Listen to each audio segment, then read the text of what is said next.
I'd like to introduce myself, I guess. My name is Dave Hallemann. I am Vice President of Jefferson County Historical Society. And I primarily do cemetery research, although I'm a historian. I do all history of Jefferson County. And the work I do is built on the foundation of people like Dylan. Back in the 80s, the group went out and started cataloging and recording cemeteries. And I'm just expanding on all of that work. Does anybody have an idea how many cemeteries may be in Jefferson County? Oh, God. Looking at the signs, there must be 200. Well, in my database, I have unverified cemeteries, but they're good references, like out of a book, an obituary names that are buried in this cemetery. I have 340.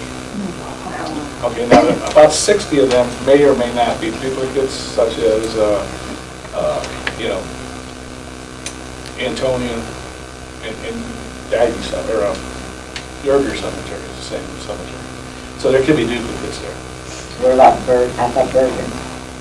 Bergen? Bergen Cemetery, isn't that also called Antonia? Bergen. No. That's a different one? It's different. Okay. And then there's probably, I have about 250 notes on home burials. These I glean out of obituaries, buried on the farm. The cemetery records, Coxwell, and the other ones down at Desoto, buried on the farm. Well, the thing is, I have a date, I have a name, and buried on the farm. So if you can find out where that farm was on that date, there should be a gravesite on it. So, but I don't have those included into that 350. So there could be easily 500 in Jefferson County, easily. So, the next thing I want to talk to you about is the map over there. You're welcome to look at. What I did is I plotted out all the ones that are pretty much verifiable. Just kind of put them in the area. Some are red, some are black. The black ones are ones that I probably haven't been to yet, but some of the red ones I haven't either. So it gives you a general idea. You can look at a certain place there. I've personally been in 190 cemeteries in Jefferson County. And I completed about 40 articles on historical articles on the cemetery. And Chris has copies of those. What I do is, I'm a historian, I'm not a genealogist. You guys are genealogists. My primary concern is the land the cemetery is on, who owned the land, if it's been deeded out, as opposed to the people in it, although it all goes together. So I have some genealogy, whatever genealogy I can find when I do my articles, I throw in my books, or my articles. Official names on cemeteries. I've been trying to put official names to cemeteries because here's the problem, and it's 60 I was talking about. Cemeteries have different names in different time periods. Fletcher Cemetery is actually Manus Cemetery. It's in the heart of Fletcher. It's at the end of Fletcher Cemetery Road, but it's Manus Cemetery. That's per deed. And when I put official names on it, what I call official names, that is per deed names, not what they're commonly called. And I get a big argument with Glee over this one because Antonia Cemetery is not Antonia Cemetery per deed. It's Anton Yerger Cemetery. Everybody calls it Antonia. Lee says, well, it was never called Anton Yerger Cemetery. And the last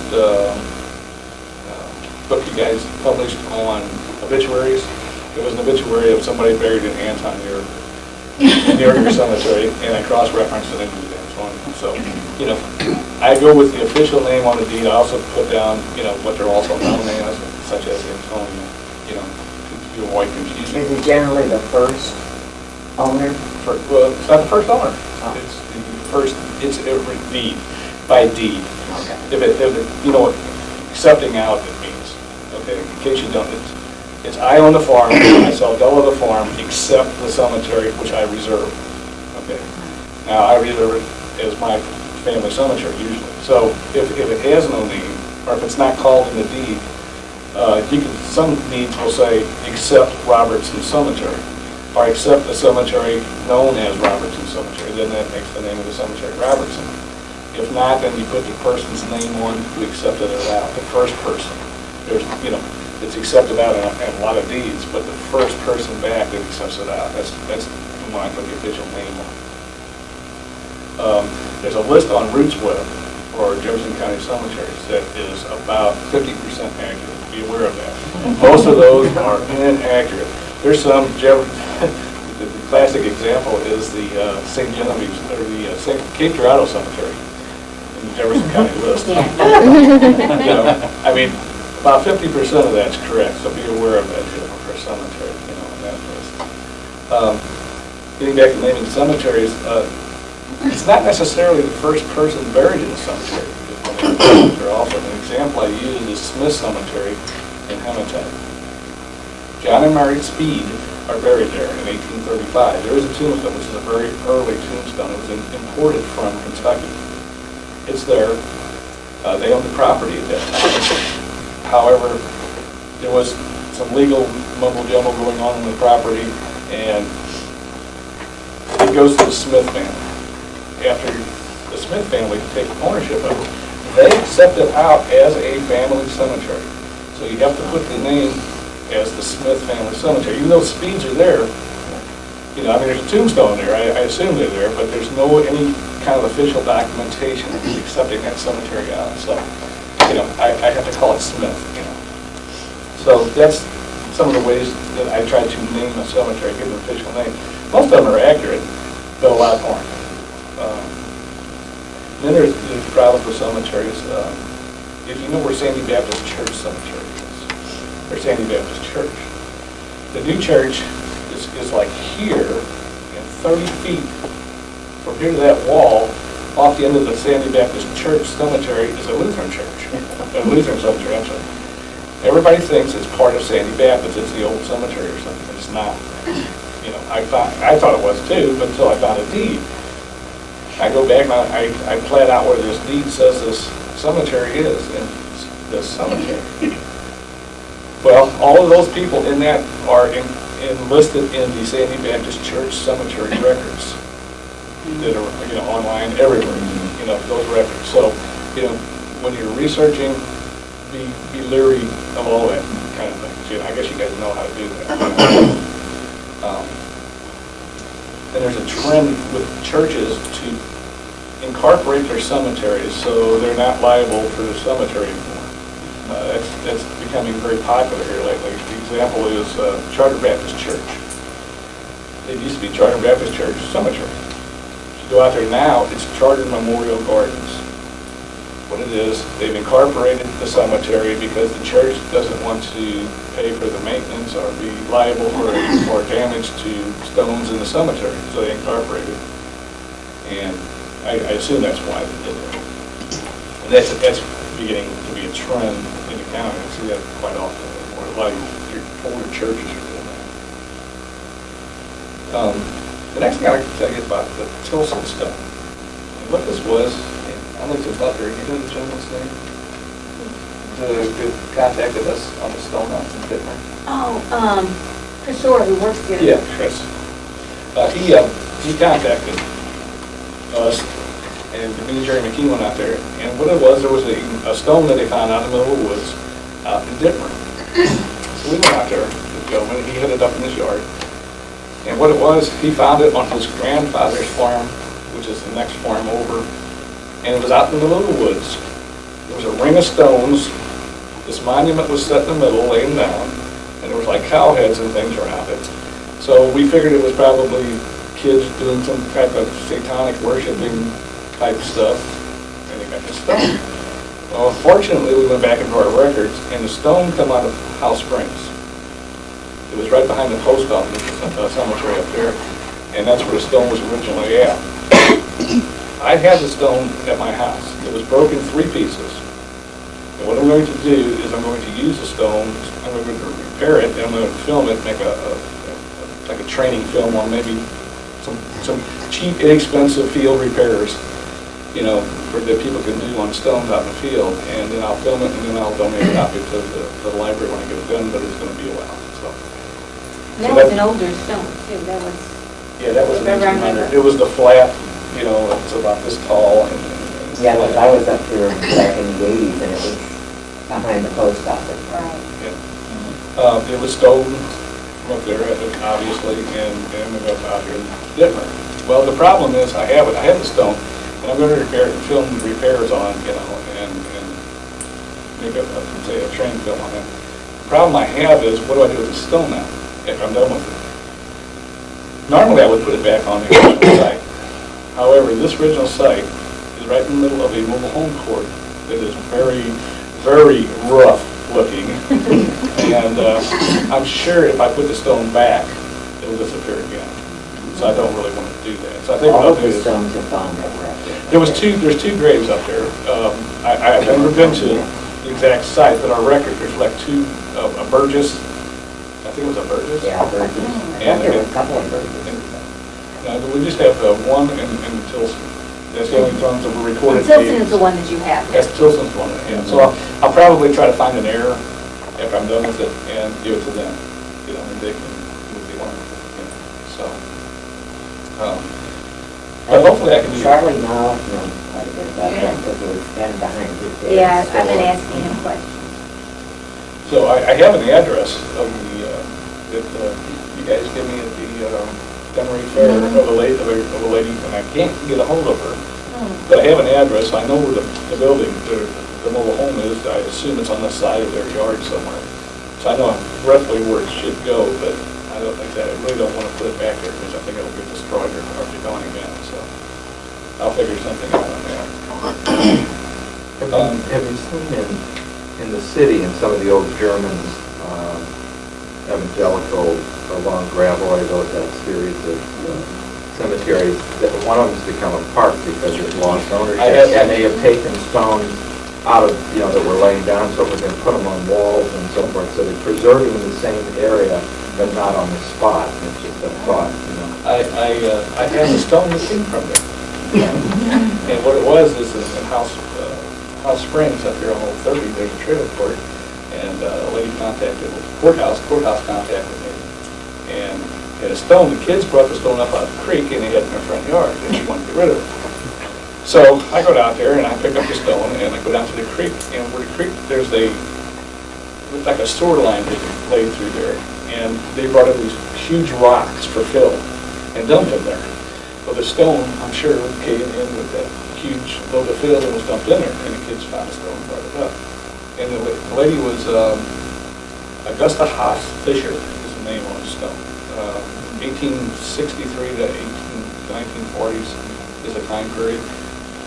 I looked for her, trying to see if there's a cemetery around, because there's fissures in that area, and I couldn't find anything. So I bought a birth certificate for her. And she was buried. She died in St. Louis.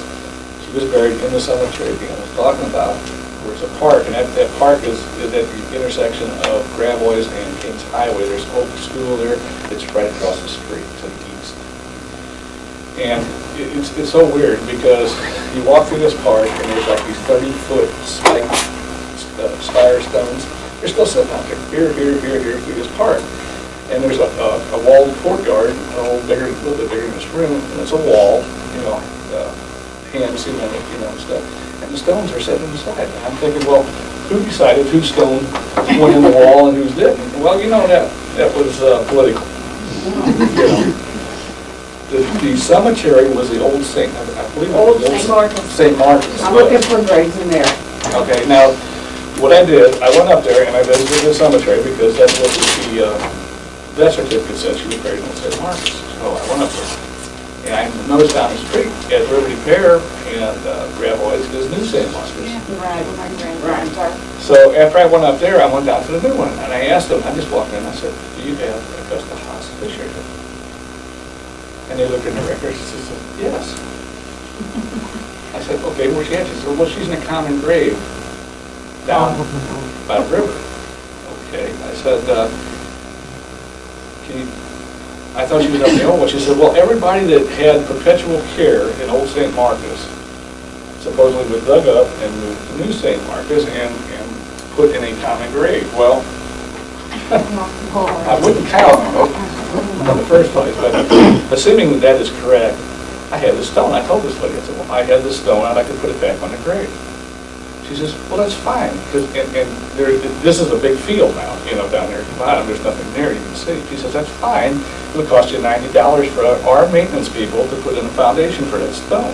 Oh, my gosh. And I thought, well, wait a minute, if this lady had perpetual care, you threw this stone away, and then you want to charge me $90 to put it back on her grave? I would not do business with that company. But that's the story of hers, And did you already bid? Oh, yes. And did they do any? Well, she was supposed to get back with me, and of course she never does. Right. She's supposed to talk to her board of directors, and of course, how far that Yeah. goes. So, I mean, and it's sad, they had the records up there at the new St. Marcus, so I would check there, Okay. they I had- know they didn't have perpetual, help, because I remember my grandparents I think they would still have a going out record. there and the St. Louis Genealogy Society, I looked at her surnames, even her married surname, and I still can't find her on that new list they have up in their filing cabinet. Yeah. But you think they still have? I would try that. I would New stop one? at the new St. Marcus Okay. office and ask, because they should have. Okay. But if you go up to that cemetery now, the kids get in there Halloween and day, Oh, and It it's was just- bad. And even for 40 a park, years ago. I don't understand it for a park, because there's, Bill Buckles had a good article on the internet about the disgrace of that particular cemetery, the deal, you have to read that on the internet. But you walk through there, the land is not even smoothed off, and it's just, a hole here and a hole there and a hole there Wow. type thing, that's today. This is like a year ago when I was there, so that stuff happens. If you're out in a cemetery, especially family plots, and that's mostly where I'm at, I try to find the ones that are a mile and a half back in the woods, and when I go there, I photograph them, because photographing is hard to argue with a photo. People, when our group, Della can confirm this, when they reported back in the 80s, they had chalk, they had lime, they'd sprinkle lime on the letters, bring the letters out and stuff, and maybe some rubbage or something, but it's still hard, and the stones are so warm that 2s and 7s look alike, So, I know we went back to one in Hematite, being Jerry, and we put shaving cream on it, and the record said a 2, and it's a 7. But the shaving cream will show you that, and I'm sure you're all aware of the shaving cream method, so I won't go into that. Well, that's me until you told us about it a few Well, years all back. right, let me run through it real quick.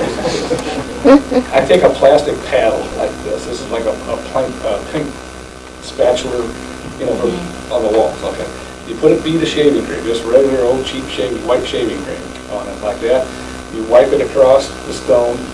The shaving cream will fill in the letters and wipe off the excess. And you can see stuff that you can't see with your naked eye.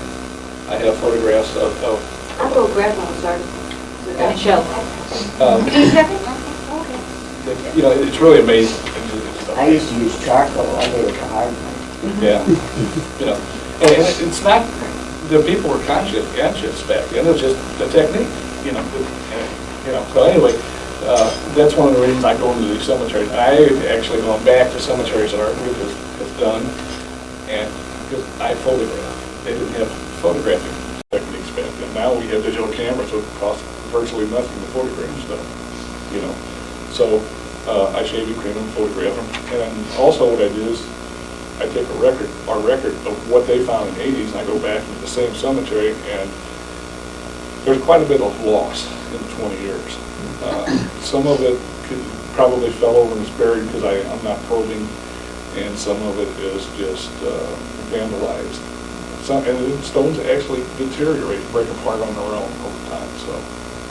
But they're gone, So the visual record I have now will last. So that's one of the main things, and I really encourage you, if you go into a cemetery, especially private or family type cemeteries, photograph, and then give the library copies of it, So more than one record, so in case something happens, records. Do you have a problem with like the light coming in sometimes? You Not can have really. the picture, but Well, sometimes I do. If the sun beats directly onto the stone with the shaving cream, the sunlight tries to kind of wash it out and stuff, so I usually have somebody stand and put a shadow across it. That helps quite a bit, you know. The other thing I do, and I just learned this, because I'm such a firm believer in shaving cream. You say chalk to me, I'm thinking, I don't want to hear about it. But, Does look great. These are oh, yeah. the ones that you... So anyway, Carol Goggins and myself went looking for a person, and we went to a cemetery. And like the Civil War type stones, you all see, you know, U.S. Stones Company, B, whatever. Normally I would put shaving cream, and it's really hard because there's such a wide gap, because they're indented so wide with raised lettering. It really works better to use chalk and go around the edge of the shield and across the letters if they're raised up that high. Now there's some that are like a ribbon that are indented with raised letters. Excuse me. Those work okay because your paddle will reach both sides and it will fill easily, and it's not that big of an area. The trouble with the Civil War stone is such a big area, your paddle won't get from flat to flat, and you get gouging and stuff. So chalk, I readjusted my technique to use chalk also. So, you know, you can use Have that. you washed that off after you're done? Wait for the rain. I wait for the rain. Okay. You know, I've researched on the internet. You know, what's, you know, because I always hear, well, shaving cream hurts stones, and Yeah. this hurts Yeah. stones. And the main cause of deterioration of stones on the internet is weather. You know, and I agree with it. Acid rain in the east, because of the material, is a big problem with their stones.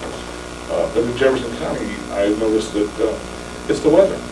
And the purpose of the stone is to remind people of who's there. If the stone is so wore out and stuff, you can't read nothing on it with the naked eye, but you can put shaving cream on it and get the information off it. Isn't that the purpose of the stone? So even if there is some type of minute deterioration here, isn't it worth it? I mean, that's my opinion. Document it, you're making pictures and it's available to the public. Oh, sure. So, you know, it's, and then vandalism is the next biggest cause of, you know, problem. But just water dripping across the stone. Water tends to break the edges down on stone. Oh, another big problem, one of the main things that's bad for a stone is lichen. That's the mossy looking stuff that grows on a stone. What that does, it roots itself between the actual grains of the stone, and as the root grows, it just pops the stone, you know, apart, the grains. So that's a problem. So if you have your own family stones, I would suggest, I heard, and I can't verify this, but I heard copper sulfate in water, if you spray it on it, will kill that lichen. And that's one of the worst things for stones, lichen. So you'll have to research that yourself, you know. What kills it again? I heard copper sulfate in water. You know, you make it all water. Cemeteries just covered with that all Oh, yeah. And that's the worst thing for it. That's one of the worst things for a stone, other than weather. And sometimes go back, you can't even read the letter, but it's all, Sure. it's all open. It's going to take time to, if you spray that on, it'll take time to kill it, you know, and for it to drop off. So it's not, if you're just going out to do a stone today, that's not going to do you much good.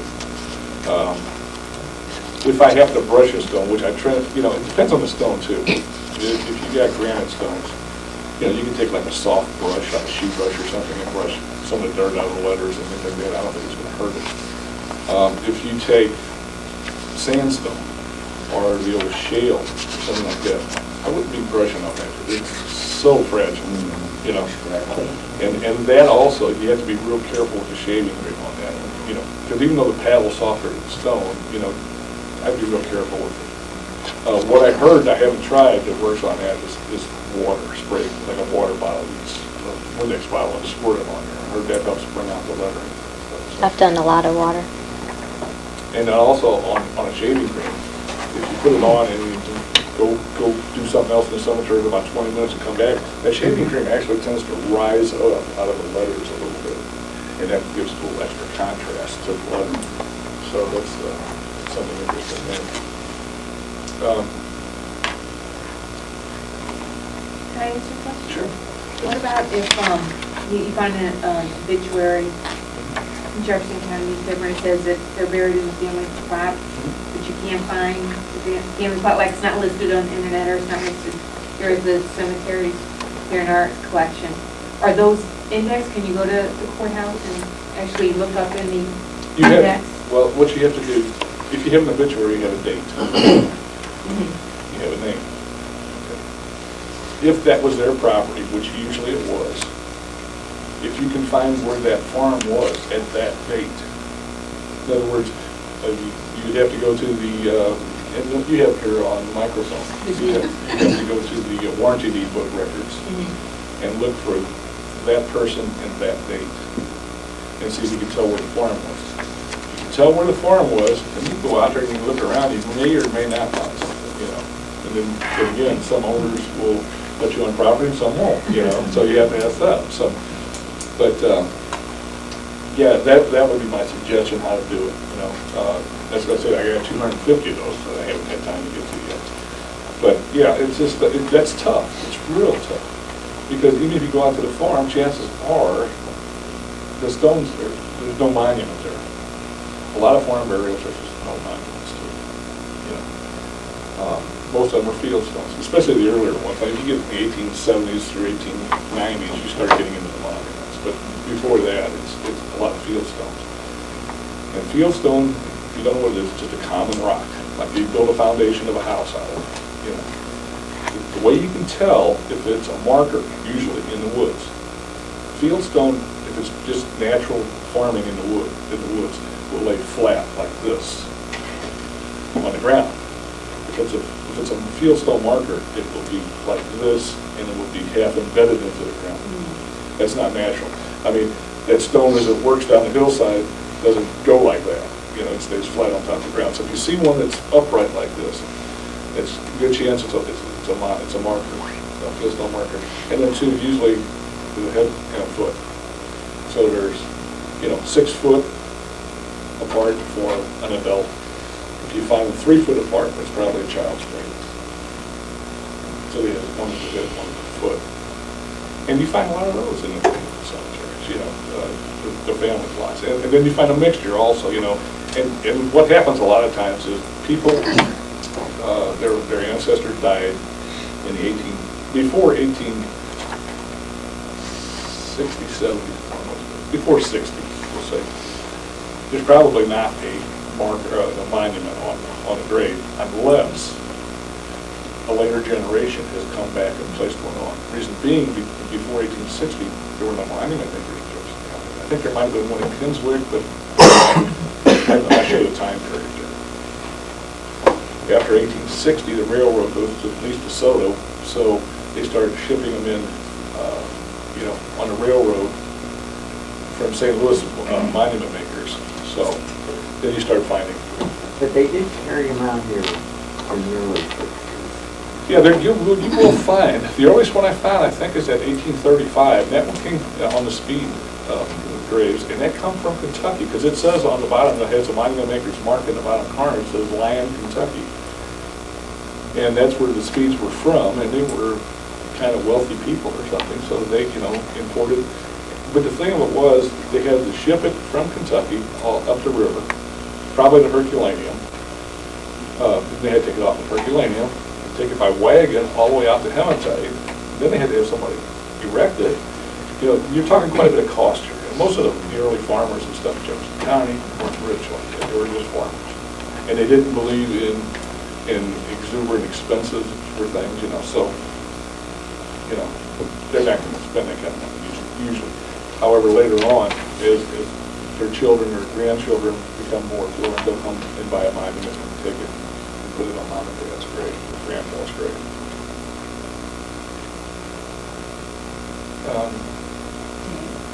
Dave, I hear a lot of later owners of property that take the headstones and use them as flagstones or what? Yes, unfortunately that happens. It's against the law, sure. Yeah, it happens. I've heard of monuments in fireplace mantles and door steps, and I'm almost as bad, but I'm not this bad. But my mailbox in the front, I have my number carved in it. That's all stone. I was stone, and in the front there's a think about it like that, with the number carved in it, and what it is a monument base. And what had happened was, up at the airport where they're moving that big cemetery, you know, for the railway. Washington Park. Yeah. My aunt's house, the guy that owned it before her, up the city, worked for that company moving those things as well. The bases, not with the names, you know, like the three-piece stone, the base at the bottom. He would bring those home and make sidewalks and everything else out of them, you know, at this point. Well, my aunt had this house, and then after she died, my cousin had it, and after he died, the state was gonna get it. So I thought, I'm gonna get me a monument base. So I took the monument base, and then I incorporated it there. But, yeah, that happens, you know, people do that, and it's against the law. And, what are you gonna do? Nothing you can do. I know what I think of the people that do that, you know. And a lot of people just bulldoze this stuff over, you know. In Festus, there was a family cemetery, I think 3 graves that were recorded in '85. If you look where New Lowe's is in Festus, along the highway there's a water tower there, right around the bottom of that water tower, somewhere in that area, was a family cemetery. Everybody knew it. And then the guy that got it just bulldozed them off. You I know. won't say names, but I know who And that is. fortunately, like I say, fortunately, our group recorded back in the '80s before it was bulldozed, so at least we have a record that there was a cemetery there and the 3 people who's in there. That wasn't illegal for him to do that? He was Yeah, but when- The reason I'm contract. saying, He's a though- major contractor throughout that end of the county. When you And- No, But, But when you have the power and the politics and the money, yeah, who's going to fight you? And then again, it has to be the heirs of, you know, as far as I can tell, that was never accepted out. Still that's doesn't what I make it was right wondering. though. I mean, Yeah. it's still illegal, whether, morally it's not right, but I mean, I was wondering about. well, legally it's not right legality. either, Okay. because even if it's not accepted out, it's legally still a cemetery. I'll get in there. So are the graves still there? they were supposed to Well, have it can't been, be because they. they were cut that supposed to have bank been out 30 exhumed feet. and moved. They dug out 30 feet whenever they put the new load Wow. store in there. So we'll have to So do the that. graves are gone also, yeah. And a lot of times you hear this, that they're gonna dig up this grave and move the people over here and reinter them into another cemetery. I doubt it. It's happened over here, in this area. Yeah. And I've looked many times, I've seen them. Pick them up, put them on a dump truck, that was years ago. We went through the process in a mining site of getting the cemetery moved. It takes years, you know, it's a court process.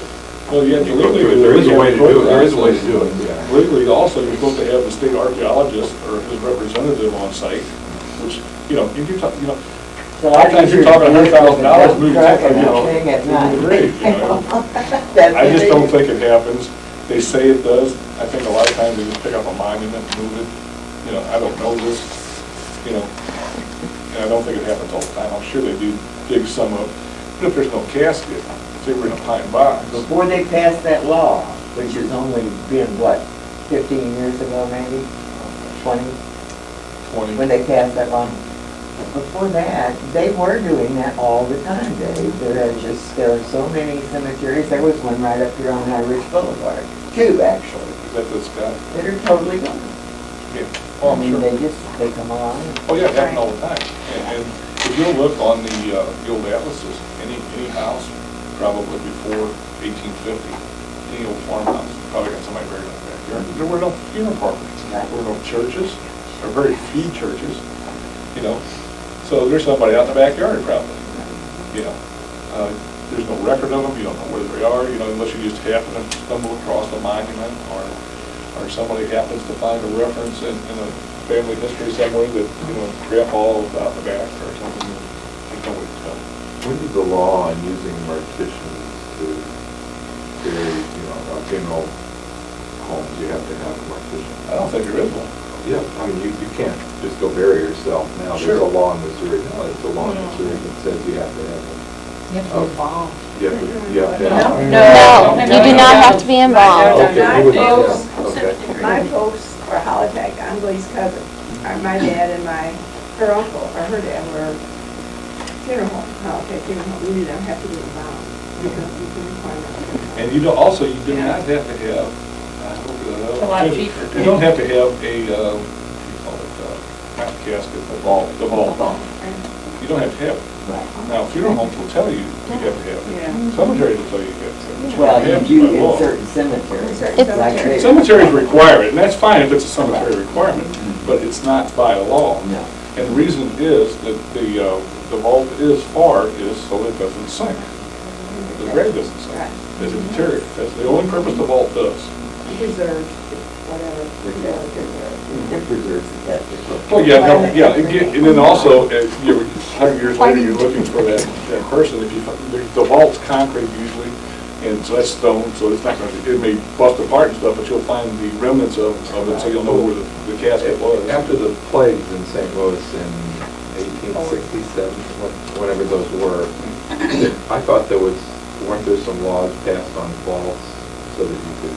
Not that I'm aware of. I mean, No, it could be. I don't- I don't you do not have to have a vault. Okay. I don't think so. I thought it was site maybe specific to. A couple of years back, they dug up some graves that they found that people, what was Still had it, cholera. cholera, that because their bodies were so well preserved, because it was cholera, that was doing the preservation. Okay.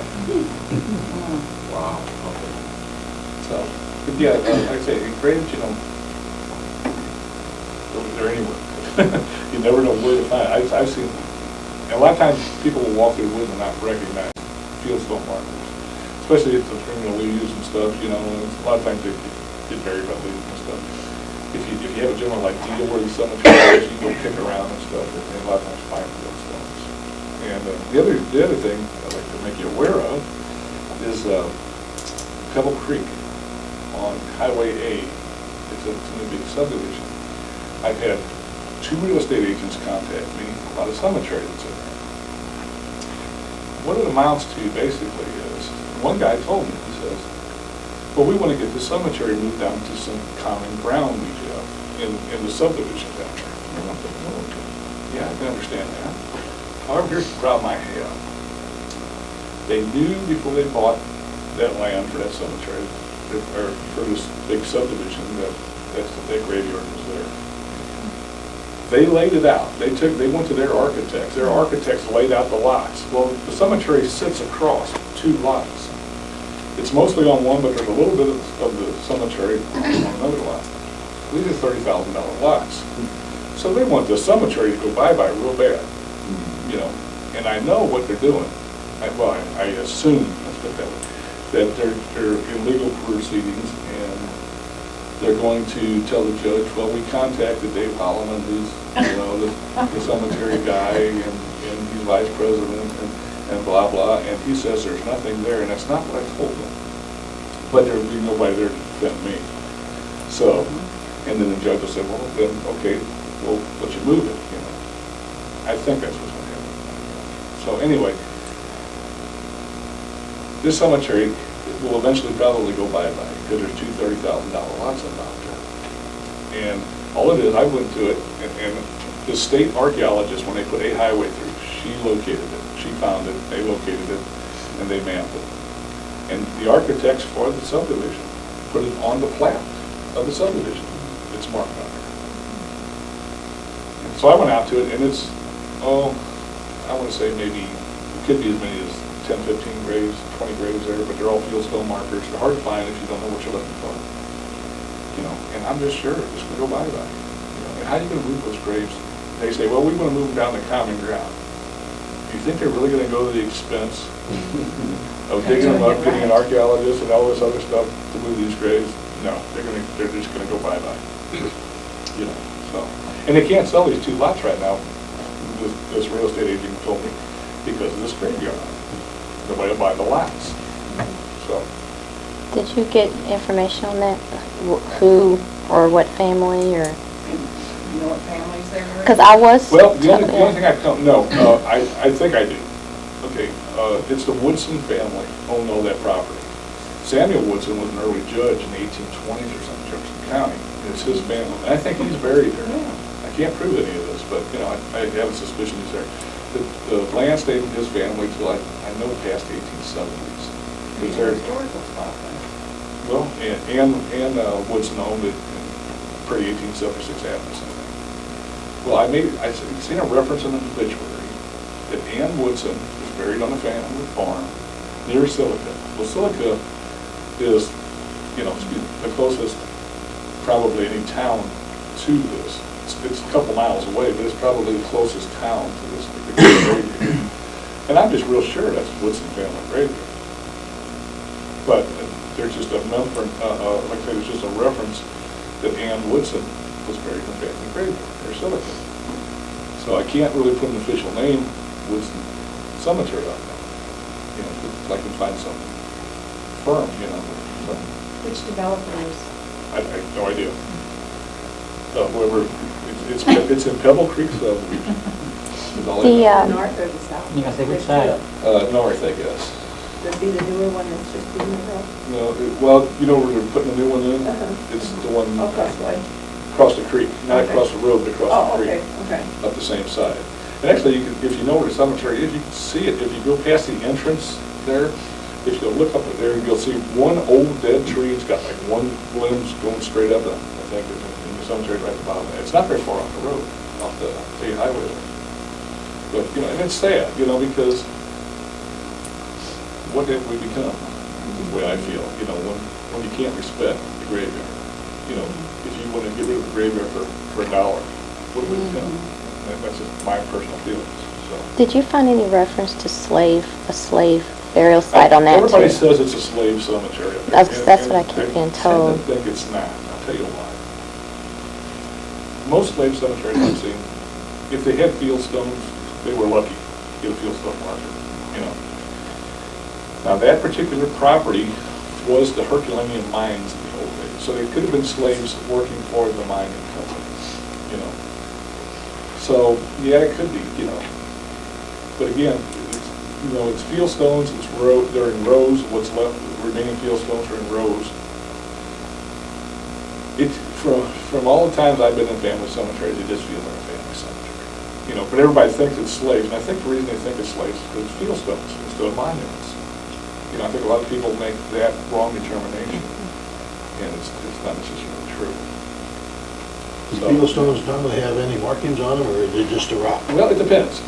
Some of them are carved. I found both of them. Most of them are uncarved, but there are carved ones where they took something like a chisel, I guess, or something, and just, worked and scratched. And sometimes it's just a letter, a date, some are a little fancier and stuff.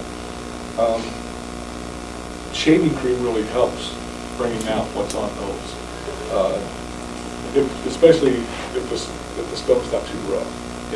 If you get a real rough stone like that, sometimes what works a little bit better than that plastic paddle is just a piece of cardboard, because the cardboard will kind of bend and stuff a little bit, so it's a little bit easier on rubber stuff like that. Talking about the shaving cream, in Jefferson Barracks, it seems like the newer stones there are carved with black edges marking in it. The older ones don't have it or wore out.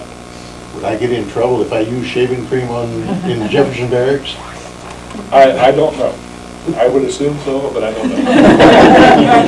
You can stop and ask. But the stones are so white in Jefferson Barracks that the shaving cream is probably going to not contrast. That's the problem there. The lighter the stone, the less contrast. If you can find black shaving cream somewhere, which I think they make, but yeah. Make it charcoal, I think. Yeah, that would be the best thing. The stones are well maintained, and like my aunt and uncles up there, and theirs don't even have the black in it. It's just carved with white stone, and you can't read it. And I asked them, I said, well, can you make it black in there? Like, no, because that's some method I know what they're doing, and I'm sure you can verify this. They take like a rubber mat, and they cut the letters out, put it on the stone, and the stone becomes sandblasted. And while the mat's there, they spray paint on it or something. Because the dye, and it goes in there. Because without that mat there, it gets on the rest of the stone and it doesn't come out. Because if the stone is absorbing, it will absorb. So, it's rock and it's smooth, it still absorbs. So, you got to be real careful putting it on. I have a friend, we were speaking, kind of getting white just a little bit, like in Germany, for this burial problem. she was telling me that the family has to rent that grave. And every so many, 25, 30 years, that there's got to be a family member to pay the rent. And if there's nobody there, they bury somebody else on top of it. Well, there's a really good show on the History Channel about that. I wish, no, I might have taped that out. What do they do with the stone? See if you did. Well, What do they do with this, I'm asking her, what do they do with the stone now? They just throw it away. And They just take them up and incinerate them is what they do. Yeah. No, It's all over no, here. Germans wouldn't throw anything. Or whatever. They use it as a walk Oh, well, or maybe something. In New Orleans, what they have is they have the crypts, the above-ground crypts down there. And of course, just on the end is the actual stone with the name on the end of the crypt. And after so many years, if this case happens, what they do, they take, I think it's 10 years, but they don't put you in a coffin, they just lay you inside the crypt there. And after 10 years, you deteriorate down in just a few bone pieces. So what they do is they take a big broom and they shove you to the back of the crypt. And then they take the next family member. Because space is so limited, Wow. Makes you not want to die. Sounds like cremation is not a small car, it takes a smaller space. Well, Linda, the episode for the German one, Yeah. I was watching that, and it was talking about how, you had to rent that area, and after so many years, they would take your body out, put you in a common grave with others, and then do it that way. Yeah. So. Because space is such a premium, Yeah. there's no land left over in Europe that, they have to do something like that.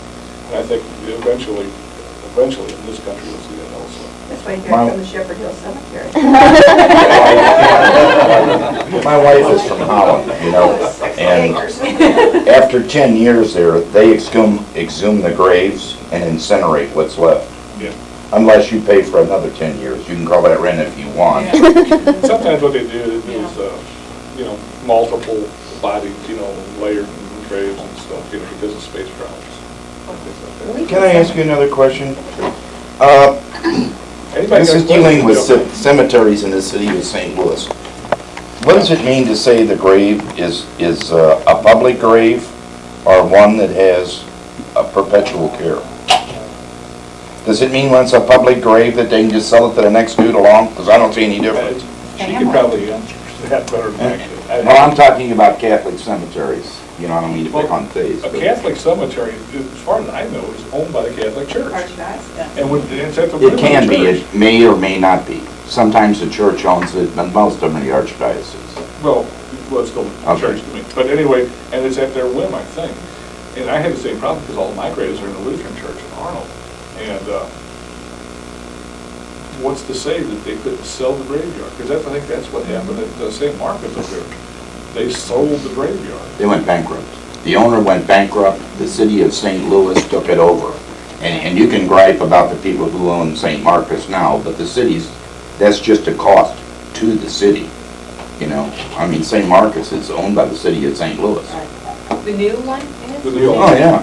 The new one, the old one, everything, that's property of the city of St. Louis. And they got nothing but debts out of this. This is the city of St. Louis just being benevolent and taking care of graves. Because that was a company that just went belly up. See, I think now companies are required to have perpetual care funds or something. No, you don't have to, you can open up a cemetery as non-perpetual or endowed, but that doesn't protect you. If you're perpetual care, that protects you because so much of each sale goes into a fund that you can never touch as the owner of the cemetery. Yeah. And that's, right now, but when you get all these burials like Calvary and some of the bigger, they got like $2-3 million care fund. 4 million, because you have to put 15% of that space of your money that you sell your grave into this fund. And that. But there's no guarantee that there'll be enough money if inflation overtook the cost, so. Well, that. Maybe that happened at St. Marcus. Sure. Well, that is, if it's invested, but right now you don't make that much money. But what you do then, whoever owns your cemetery, quote unquote, should allow for that, and with the selling of your graves and your whatever, that helps take care of it too. But, Tuesday, I ran into that problem, and there was a cemetery, and I cannot think of the name of it. They did have a fund, and then the owners, that's why, a few years back, we used to invest Is the that the one money. the Attorney General took? I don't know. I can't, my husband will remember, he told me about it. Anyway, they took the money in care fund and left town. Oh. You know, so now, we were always investing our money, Sure. but now, we cannot, we have to put it in a trust, and Federal Reserve, the government gets to invest our money now. Oh. I didn't know that.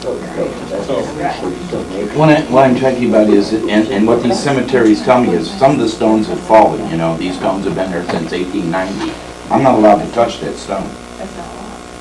I can't have it done, I'm not allowed to do it, is it your because, relative? excuse me? Is it your relative? Yeah, direct relative. There is no perpetual care on the lot, and until a perpetual care fee is paid, I can't do a thing to that lot.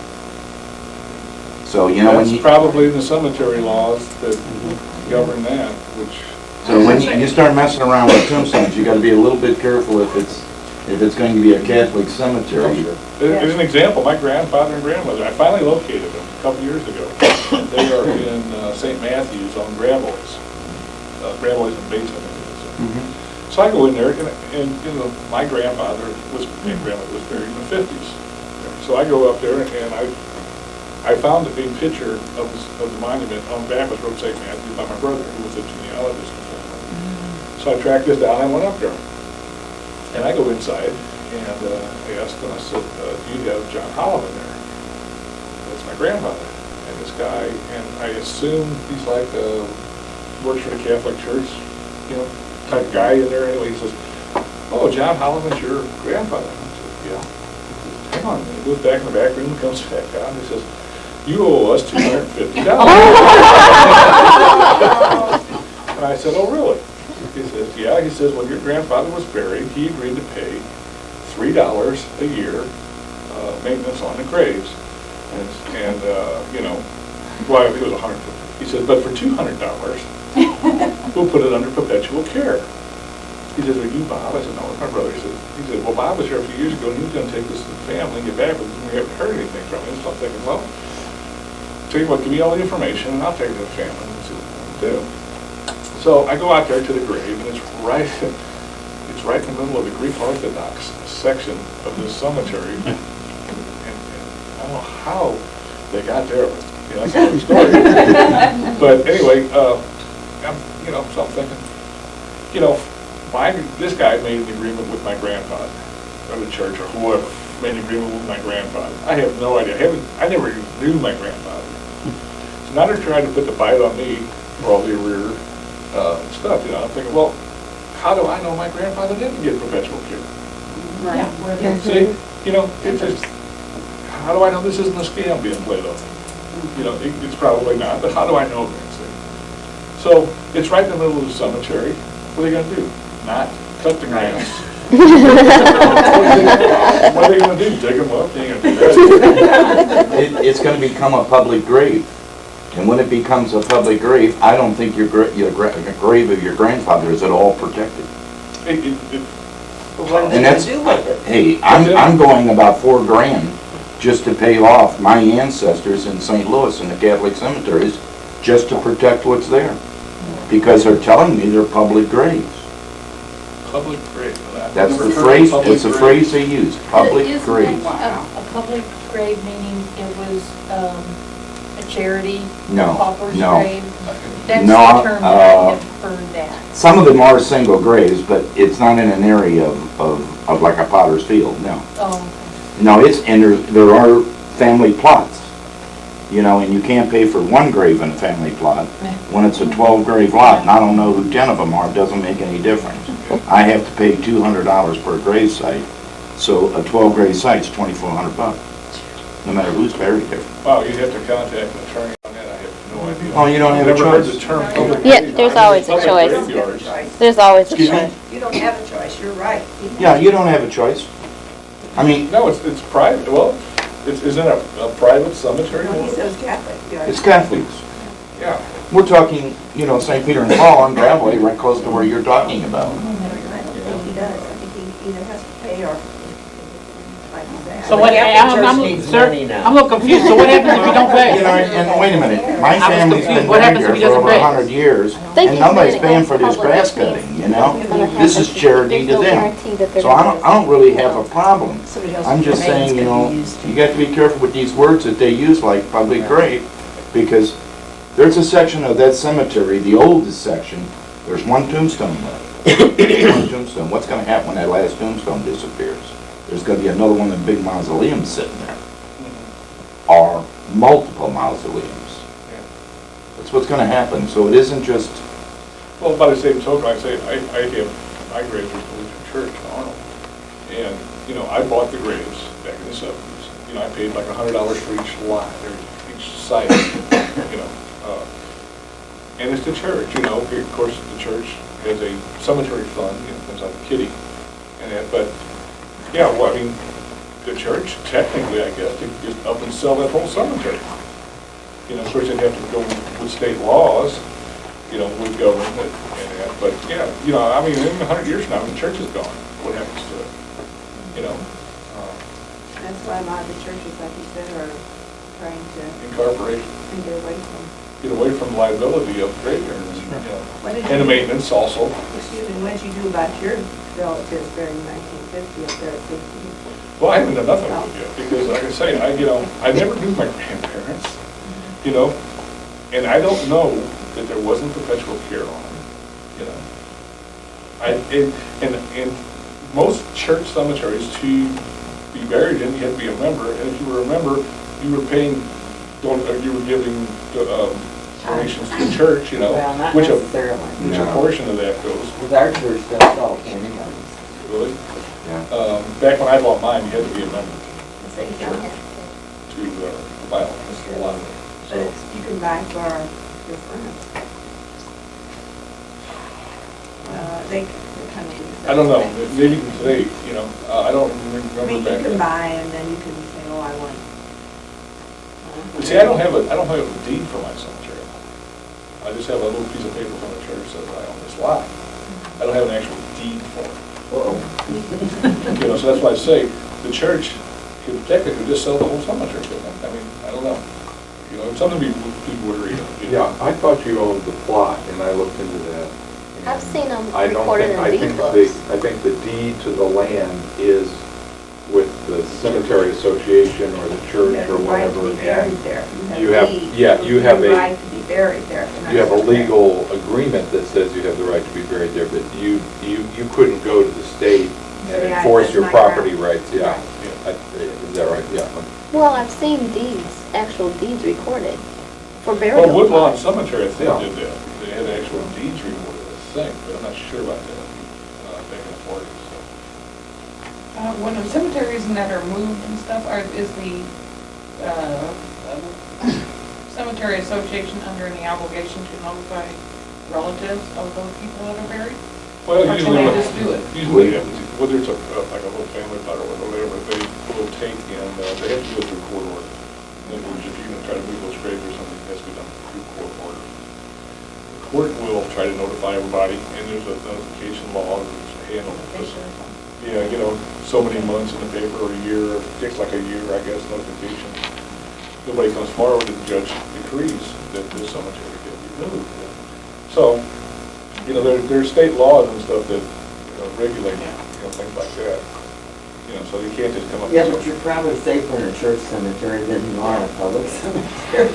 No, you're not. I don't know. I mean, you tend to sell them. The one that my family that has been sold twice. Oh my God, but they do, but it's still the same rules. You are governed by the state. Yeah. There's a, If you're perpetual care, the state controls they're pretty tight. Yeah, We're tight now. I'm trying to think that, I think it's right across from St. Matthew's. There's like 2 or 3 that are right in the group. And this was a Lutheran cemetery, and I'm trying to think of the name of it. One of my collateral relatives is there. And it became a private cemetery. I mean, the church gave it up for some reason. Somebody took over the management of it by arrangement or contract or whatever. And so now it's a sectarian. We have to file a state report, and we can be audited, which a lot of schools, fire departments aren't. We're audited. They decide to audit you. They can come and audit you. You have to have a license, you have to send in how many burials you do a year, it's tight. Yeah, I'm sure it is. I'm sure it's very regulated now. The only thing is just the older ones Yeah, are not, I don't know about the older they're not, ones, in but yeah, six they're or not seven. in that one because the cemetery I took over, right out of Festus, and to go through all the legal stuff to protect it more, we have to get what's called a silent deed, which is what all these companies are doing behind everybody's back. You put it in the newspaper for a year, I think it was 12 months. Nobody's noticing that little spot in the back of the classified section. It's theirs. What cemetery did you take over? Mount Zion in Festus, I'll probably CC. So then, you know, it's, we're a little bit long. One other thing I want to show you real quick is this. You guys know what these are? You ever do this? Are you looking for water? This is number 10 house wire. It's electrical wire you put in the wall of your house, the number 10 gauge, okay? And you strip it bare. And what it is, you go like this. They're keeps you wondering, 24 inches here and then 4 inches down. So you bend it at 24 inches. And you go like this in the cemetery. And all I do, I don't even think about what I'm doing. All I worry about doing, and you'll see how they swing around and stuff, is concentrate on keeping the points just like they are, level and parallel straight out. And I walk real slow. And when they cross a grave, they'll go like that. It's very different. You know, and try it, and you'll know that I know I'm not making these things cross because I got my hands loose and I just got, just laying across my finger there where they can swing free on their own. And They used to do the same thing to dig wells. sure, just like water, it's the same as water witching. But I tried it. What's with the copper though? I said I got a set of them, I've never used them. Well, I don't Like an know. idiot. What is it seeking? Well, when Humidity or something, it gets huh? on top of a grave, it will cross. So you're on top of the grave. But what is making? What is, I don't know. There's two trains of thoughts that I know of. One is that it's one thing is it's a subconscious thing, that you sense something Blindfold yourself. Right. Subconscious like that. I think it's more like the electrical field that runs through the earth has been, disrupted in that spot because of the digging. And there's probably water filled in there too, so it could be sensing the water. Because it will sense water lines and stuff. There's contractors that do exactly that, just to find sewer lines. Sure. It will find lines and Yeah, stuff. anything hollow, it'll come across. But, I've tried it. I've experimented with it. And then probe to see if there's, Well, I knew there was graves. One area. What do you use to probe? What do I use to probe? I have a thing I made. It's a 1/2-inch steel rod. It's this tall. I have it on the car. And I welded a T-handle on it. So it's just a T-handle rod. It has a dull point on the end, comes to a point. And you just push it down in the ground. If it's tall, so you can stand up here and just push it into the ground and go feel the stone that's there. And usually the stones are only 2-3 inches deep at the most, usually, And when you hit it, you can move over here and you can actually kind of tell where that stone lays, and then you dig it up and re-erect it. I've done that too in cemeteries. So it's just On an old burial, somebody, because I had read something, I have a great-grandfather that they threw in the field, and I mean literally did that. But they said that they had a probing done and couldn't find him. If he was in a body or a pine box, you're not going to find anything. No, the body will deteriorate or nothing. If the pine box is gone, no, there's nothing there. You'll find a monument. If there's a monument that has fallen over, because they fall over, And usually they get them covered with leaves, and over 100 years, these leaves turn into 2 inches of dirt. Right. A lot of times you can even take a screwdriver, or something like that, probe also, but, that's what, I use that rod, I don't have to get down, I can do it from here. And then if you find it, you can dig the stone and re-erect it. one email, one question, somebody emailed me. He knew you were coming, but he was not able to be here himself. And he's saying that they're searching for Nancy Burgess' grave located at Burgess Cemetery, which is St. Luke's Church Road, There's another one also in Okay, this is the one in Antonio, or close to Okay. Antonio, okay, St. Louis. And they're saying that they can't find the tombstone, but supposedly family stories say that they're there. But they visited the cemetery years ago and were able to find her grave. But there is a large ivy-covered box-shaped item on the knoll near the church. What is this? I have no idea. I've been to that cemetery, and because some of my ancestors are buried there, but it's been a couple of years. I don't even remember I a don't box either. being there. I've been in the cemetery, but I don't remember myself. Sacrificial altar. Does anybody else know what about that? Because I don't remember even seeing a box. She said there's a large ivy-covered box-shaped item on the knoll near the church. What's the name? Burgess, No, the Nancy. name of the deceased. Nancy Burgess is the name of the person they're looking for. Wasn't there some like stones made like a bowl, like in Burgess, I think? Gosh, I think. Remember the eight that were upright like a coffin or wall, you know? Oh, really? I think Burgess has got some of those. I mean, I don't know if it's. Right. It could be. Right. I don't remember. It's been 2 years since I've been in there. I got a quick question for you. What if you see a stone that's got skull and crossbones on it? That isn't, look it up on the internet, look up inscriptions or something like that, monument inscription. I've seen it on there, and they had that on that show on the History Channel. That was a kind of a common thing in the East Coast. And it doesn't mean they're bad people or nothing. Sometimes it means diseased person is buried there, beware. It was just a beware type of Well, thing, you know. there's a place that's called Rich Fountain, Missouri, and it's down, I forgot exactly where, but we've been there anyway. There's an old Catholic church, sits way up on the hill. It's a beautiful location. There's two sections of the cemetery. Part of it is clean and neat and everything else. There's a small section down lower, this stone's right dead center, and it's in Latin, and it's got the skull and crossbones. That place looks like a disaster area. Nobody goes near it. And if you talk about it in town, it's a little town, nobody will even discuss it. And I was just curious if that meant anything. We also have a book here about cemeteries, just generally cemeteries, Yeah. and they talk about different inscriptions and Okay. different symbols, so we can look in there and see. Seeing colonial cemeteries, they were East Coast, and they got that skull cross. Yeah, I think it's on the East Coast. I think it's fairly common. I saw it on this History Channel documentary on cemeteries. You don't see it around here, though. I've never seen it in Jefferson County Cemetery. This was, The things you notice in Jefferson County cemeteries Lynn, Missouri. is the woodsman, modern woodsman that has the monument, looks like a tree.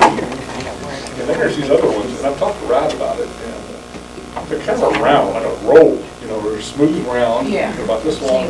And I always kind of thought that they may be some kind of organizational stone or something. But Rod's asked around, and he said, no, it's a popular type of monument. But the woodsman, y'all seen the woodsman, they're the tree. Like a tree trunk? Yeah, so. I got a question too. I ran across when we were researching my husband's family that some of these people were in Civil War and some of them got double tombstones.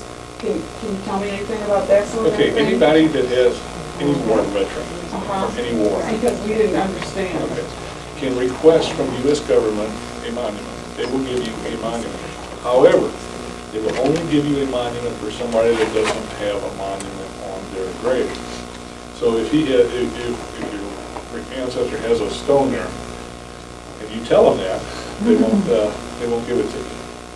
If you told them, well, no, there's no marker on his grave, then they will give you a monument. And I've seen this in graves, somebody had told them, no, there's no monument, there is one, and they take the government marker and use it for a footstone. I've seen that. Okay. But you can request one from the I was U.S. just government. we were just wondering why they had two tombstones, you know? You know, my when the US brother-in-law just died here a Yeah, year or like so when the ago, and they Civil had War, a regular right. stone from the cemetery on there. And when she went to do the benefits and that, the VA told him that he was to have that brass plate also. And they automatically sent it to her free of I don't charge. know. You'd have to contact the VA. This was just a year ago. Also, what happened too was the old stones, like the old federal monuments and stuff like that, At the time, there may not have been a monument on the grave. They got a federal monument. And then the children later on wanted a monument with the names and the dates and stuff like this. So they took the federal and moved it to the foot, put the new one in the head. I mean, did that one too, you know, so that happens. So. On your family, your grandfather, I would just pop into that cemetery office one day and ask to see the paperwork, the file. And it should have either the perpetual care or would they have something if he had declined it. But I would just pop in and ask for the paperwork and always go to the office and look at their paperwork because sometimes you'll find one burial on top of another. So, and those records will be there or there might not be a headstone. Yeah, but now they digitized it, okay? So you can look at a computer screen, and like you're gonna pull it out of a file and show you way back, the whole thing. That roll stone you're talking about, where my grandfather's buried, he has a big stone, and then some of his children, even though they're old, even though they lived a long time, have stones with the roll. That may... Yeah, I can't, there's no organization that I know of. You know, and Rod checked into that for me, and there was no organization. And my dad had my dad and uncle started the mining company, and then my husband took over, and we turned over to Rodney, and it's just, I think it's just kind of a decorative. Popular design. Yeah, back then. Yeah, so. And a lot of times what you find is somebody would come back, a grandchild will come back and put a stone on grandma's grave, and grandpa, and then there's aunts and uncles or kids next to them, and they'll just order all of them at the same time. You know, and they may be similar type stones for everybody in the family. Baker Cemetery, Isaac Baker Cemetery, all the stones are the same. They're all the same. So evidently they just come back later and get them all in the same, or they had them all made and names and dates later on, carved at later date on them. So. But I agree with Barb on the asking in the office. The old Picker cemeteries, those two right on Gravois there, the city took them over when they went bankrupt, and the Parks Department or something, and they're kind of organized, and they will send you a Xerox of the actual grave site. You can see all the people around it, which then turns out to be a great genealogy tool because you're saying, Schmitz, who are they, you know, and then you start to look and you find out they're connected. And the double depth, all kinds of things. I mean, I think you got to do both, and plus the church record, which might be different than the burial record, so you could have three different records from the genealogy at least point of view. I've had it where, like, my husband's family, some of them are buried in the Pilgrim's Rest Cemetery down in Ware. And I didn't contact the church, but another researcher did, and she says, the church said they don't know who's buried in that cemetery. Now, the church records are notoriously bad. Some are. Pilgrim's Rest, yeah. They disappeared or they're non-existent or whatever. Depends on You the think church. they would know those, so when they bury the next person, they weren't. Well, usually what happens is there's a record, there's somebody that takes care of the cemetery, and then that person dies, and the kids throw the records away, or that kind of stuff happens, you know, so, yeah, it's a problem. A couple other things, I got a business card, anybody wants one, contact me on stuff, I try to help you whatever I can. And I'm giving a class on cemetery in Jefferson County. It's Winter High School, room 212, February 8th, 7 to 9. And the price of the course is $9, and that's through Jefferson College Continuing Education, so you have to contact them. And if anybody has any questions? Chris was just, she said that she told you about the cemetery that I was inquiring about. On that M Street? On, Is that the one with the concrete wall around it? yes. Yeah. That one there, I've known about it for 3 or 4 years. What this was, it was a cemetery with a concrete wall. It was so brushy in there, you couldn't even see it from the road. It was only from here to the street out there, you know, you couldn't see it because it was so brushy. And I knew about it, and I went and I photographed it back then. And there's no stones that I could find upright. They probably all fallen over, but they had this like a vetch or an ivy or something on the ground cover, you know. And it was so thick in there that, you know, there's nothing you could do with that particular cemetery. Fortunately, I knew the deep research on it, and it was Charles Miller Cemetery. And fortunately, I got on the internet, and one of his heirs contacted me, and he had a list of everybody that was in that cemetery. So I just overheard a conversation, and they said they had just found it, and they had just cleaned their Yeah, and that's why I said, What it is they're need to putting a tell the subdivision in there, Yeah. and they had bulldozed everything around it, so Yeah. the concrete wall is actually standing out there in the middle of a bulldozed lot now, so they know it's there, and it's been accepted out, so. okay. Okay, well, thank you very much. Yeah. Thank Oh, I'm sorry, I didn't hear. If the deed says that, they're selling the land except for the cemetery, what happens long-term? Is that always, Here, let me read you some cemetery law. who's paying the tax on the land? Cemeteries are tax-free, they're tax exempt. The old ones are. Old ones. The old ones are tax exempt, family cemeteries are tax exempt because I also, whenever I locate them, and I can locate a deed for a cemetery where it's been accepted out or whatever, I work with the assessor's office at the I courthouse. want to talk to you. They accept it out, so. But here's a couple things, common questions. Okay, this is Missouri state law, it's 214 is the law, there's subtitles in it. You can find copies of it in the Missouri statute books here. It says, for the purpose of this section and subsection 1 of the next subsection, an abandoned family cemetery or private burying ground shall include those cemeteries or burying grounds which have not been deeded to the public as provided in chapter 214 and in which no one has been interred for at least 25 years. In other words, if nobody has been buried in it for 25 years, it is an abandoned cemetery. Okay? Then, abandoned cemeteries become state property. The state owns it. I mean, it's still your family cemetery, but the state owns it. You know what I'm saying? And that's why it becomes tax exempt, because the state's not going to pay taxes to the county on their land. So 25 years is the last person who's been buried. 25 years is the last burial. After that, it becomes an abandoned. So it falls under the abandoned cemetery clauses of the law. And a family burial ground, any person desirous of securing a family burial ground or cemetery on his or her lands, this is now, may convey to the county commission of the county in which the land lies any quantity of land not to exceed 1 acre in trust for the purpose of the above mentioned.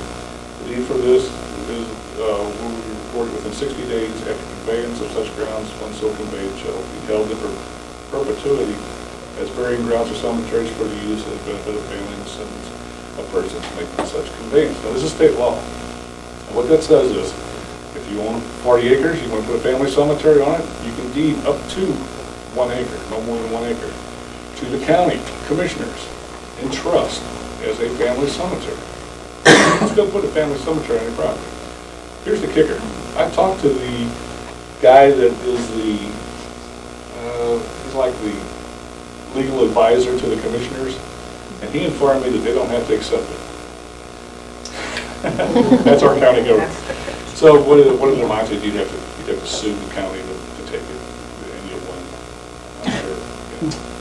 So you can still have a family cemetery, although everybody tells you you can't. Yeah, I was just gonna say, so in other words, if your great-grandparents has an old farm, it's still in the family somewhere down the line, Well, and you can be buried in there?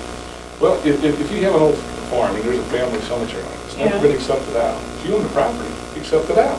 Yeah. Just go dedicate it to the county for a grave. But I mean, legally, you can be Sure. buried there? Or you can have family there? I thought it had to be in a cemetery, quote unquote. Not according to what, Yeah. here's the law. I mean, I'm no lawyer, but, you guys Right. read it and see what you guys think, Yeah. And the other one is, any person who wishes to visit an abandoned family cemetery, okay, here's where the abandoned, which is 25 years Right. comes in, or private burial ground, which is completely surrounded by privately owned lands, which has no public ingress or egress is available, shall have the right to reasonable ingress or egress for the purpose of visiting such cemetery. In other words, you own a farm, there's a cemetery out in that farm. Anybody has a right to go to it. However, this right of access shall be, in cemeteries, extended only to visitations during reasonable hours, 9 to 5, and only for the purposes usually associated with cemetery visits. you know, I mean. Don't go have Have the right to go to jail, No or parties. only a descendant. any person. You just It says can't. Any You just person, can't. not family member, it says any person. So if you own a farm, and you got a cemetery on it, and somebody comes out, and I've had this happen to me, somebody comes out and says, I want to go visit the family cemetery, you know? Or I want to go visit the cemetery, you know? And they say, no, you have the right. And then it goes on and it says, the sheriff or chief law enforcement officer of the county in which the abandoned family cemetery or private burial ground is located shall enforce the provisions of subsection 1. In other words, it's the sheriff's responsibility to escort you on that property to that graveyard and off that property if the owner won't allow it. Now, I'm telling you, I've been through this. Because I already had one guy refuse it one time. And, you know, you get absolutely no help from the county, you know. So, I mean, if you really press it, I didn't press it because I have so many of these things going all the time that I don't have time to sit and press it, but you can press it and get access. There was a case in St. Genevieve County, Washington County here, a while back, and what it is the guy had to sue the landowner.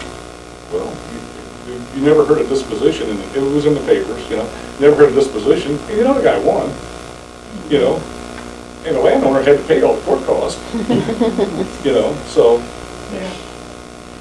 It's just, you know. Just so when cheaper, people just tell you cheaper to you say don't have yes. the right. You have the right. That one where my grandfather must have been, you know, left to rot, whatever. They knew where he was at, and the present owners, he was kind of hesitant, they said, when my cousin went out there. But then he said he agreed, but he says, you guys aren't gonna do any digging, are you? Digging, I don't think no. digging would be a normal Yeah. function. You know, although it could be, though. You Yeah. Reerect the monument, sure. Yeah. You know. Suppose there's bulls or something on the land. Is the guy responsible for, Safe conduct? for you to be able not get hurt? Well, here, I'm no lawyer on this stuff. This is all my personal opinion, but here's the thing. A lot of guys, they have a farm, they have cattle, and they got a cemetery in the middle of the farm, in the middle of the field. The cattle are in there just stomping and busting all the monuments up. It's not the farmer's responsibility to fence off that cemetery. It's the owner's descendants, you know, descendants of the people in the cemetery, to put a fence up. Okay. And he has to let them do that. Well, you know, Yeah. talk to a lawyer. Shoulda, coulda, woulda. But the thing of it is, if the farmer's cattle gets in there and destroys that monument, then he's responsible for his cattle's actions. So it's a two-edged sword. It's not his responsibility to put the fence up, but it's his responsibility to keep his cattle out. You know, again, this is how lawsuits, and this is why lawyers get big bucks. You know, so, but that's something that, you know, think about. I just have a little bit to add what you said. Here at the library, we have all your articles that you've printed out, but we also have other transcriptions of the tombstones of the cemeteries in Jefferson County. We don't have 200 of them, but No, it's very we have quite a bit. small. But, so we do have them in the genealogy I section here. looked at your collection there, and you have quite a bit there. Yeah. It's really good. Yeah. They're organized by townships, and we have volunteers come in and index. Because they were just like somebody donated, they you know, transcribed it and they donated to the library.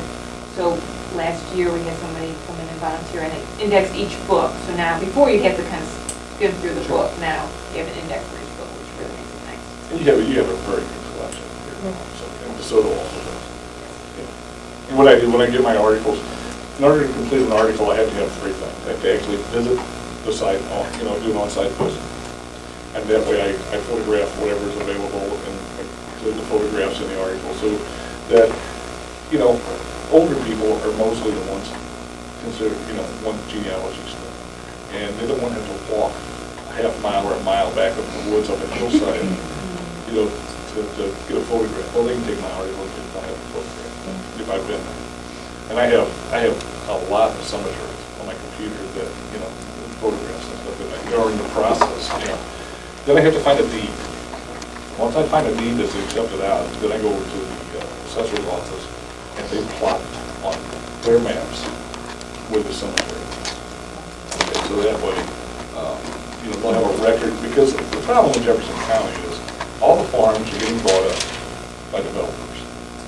Developers don't care that your grandfather owned that farm. All he cares about is how much money I can get off the lots for that farm. So, unless somebody watches him or presses him on it, and there's a cemetery there, it may or may not go by-line. And especially if it's not been accepted out, chances are it will go by-line. So, I've been to some that I can't find the deeds for. I give that to the assessor's office, and they put down on they have a card in there, and they just put down cemetery reported on this lot, not that it's actually, it's verified. And then I have the deed, they actually platted on their cemetery map, on their county maps. So we're trying to preserve what we got. And if I can at least get into the cemeteries and photograph, then at least we'll have a record. Because the monuments won't last forever. They're going to deteriorate.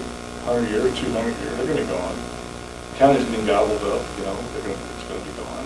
But at least if we have a record of where it was, and that's my biggest thing, I think, is location. I want to know exactly where that cemetery is.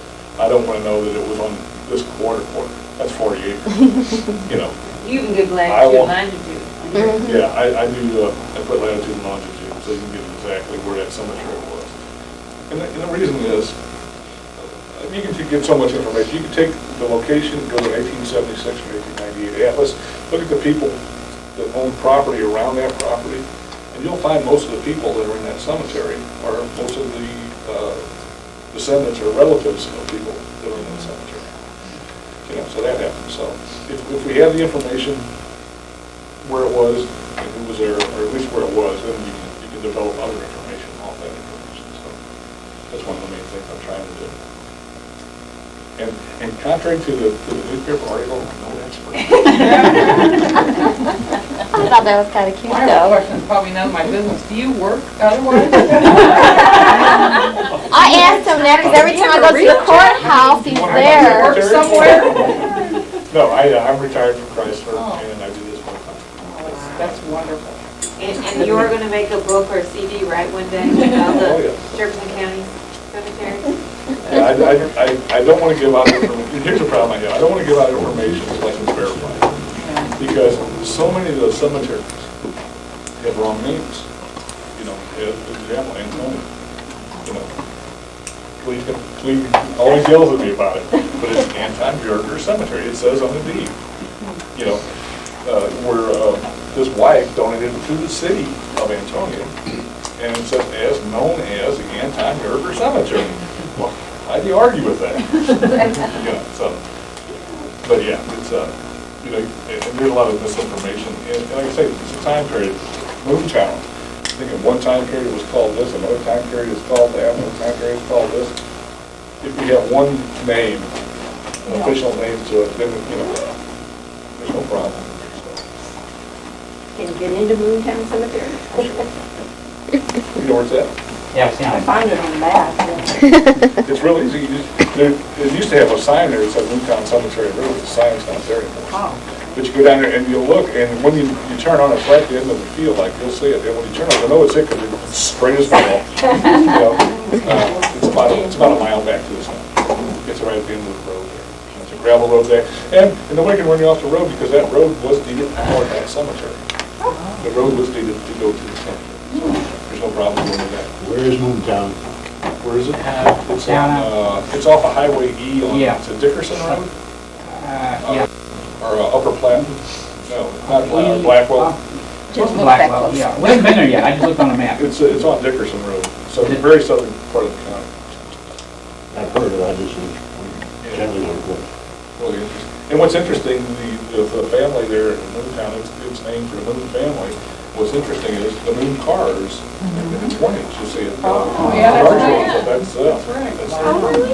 I know a descendant that has got 3 or 4 of the cars in his basement. That's grandfather. Basement. This is more than that. a moon car. It's a drive-in. Oh, okay. He designed the basement to I got take you. care of his school. And like I say, I'll leave the map up for a little while. And, you know, if you have any questions, you can look by where you live and see, you might see cemeteries. A lot of those, or no, most of them aren't, but there's a lot that aren't. Find out your house was built. I don't think mine was, And again, but it's all rock. if anybody wants a card, help yourself. Thank you.